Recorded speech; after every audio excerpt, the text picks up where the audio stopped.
I don't know, I basically just said, you know, I'm gonna be 50 on August 19th. I know it's supposed to be a big party day or a big celebration. And I was basically like, if I live, I live. If I die, I die.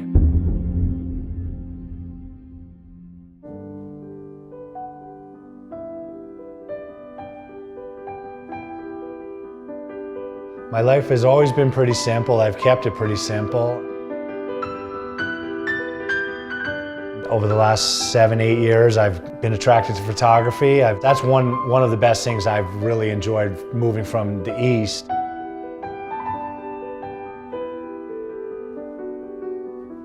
Early one morning, I got on the highway in my truck just like I do every other day. And immediately once I got on the highway, everything started to slow down. I don't know whether it was in my mind or in my brain or in my body, but it just felt like traveling on the highway at 60, 65 miles an hour basically felt like I was going 15 or 20 miles an hour. And the semis were on both sides of me, so anything could have happened. I got off the highway and everything started to kind of come back to normal. So I went to the doctors later that day. They ordered a CT scan. They showed something and I saw this like round thing on my brain. I didn't know what it was, but it was perfectly round. So she told me that I needed to go see a neurologist. And he scared me, you know, he definitely scared me. I've never been to a doctor for anything that was like this dramatic or this important.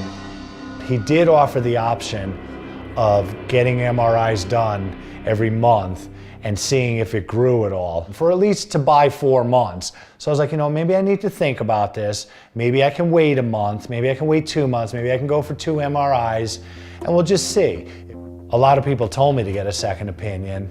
And then when I talked to Dr. Marsala, I mean, when we showed up at his office, it was totally different. Ed came to the office, he was referred, and I didn't even know he was coming to see me for a second opinion. He took the time to turn the computer around. It wasn't like this big secret that he had going on, like I wasn't allowed to look even though it was my brain. He turned it around, he said, here's where it is.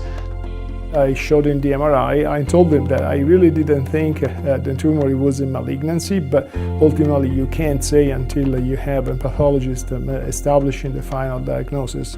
And the next thing the guy did is he told us that he just got back from Provo, Utah, from a class on this new technique.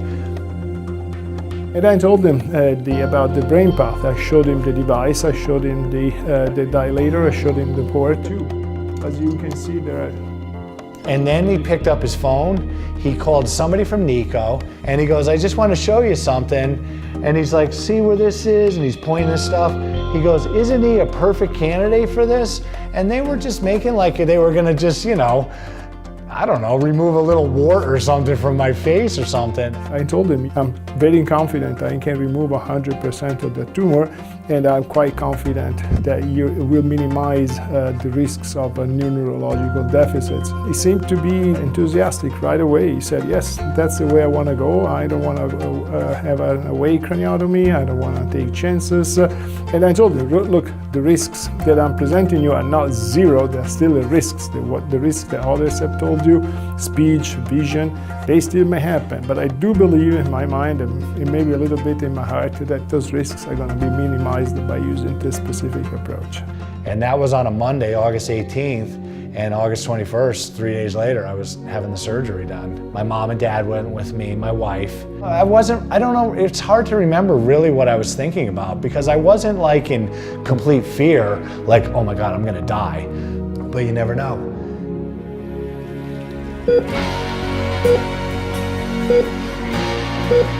know, and 6 hours later, I was waking up. He's doing very well. He's back at work. He has no deficits. His speech is clear. He never had any deficits upon waking up. I think his hospital stay was no more than 36 hours. In 2 weeks, he was back at work, so at least to most of his baseline activities.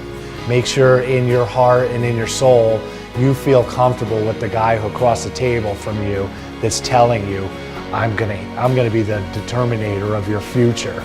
I really just said, I like this guy, he's got some new surgery. He seems pretty darn confident sitting across from that desk from me that he can go in there and take this thing out. Our paths crossed, and thank God they did.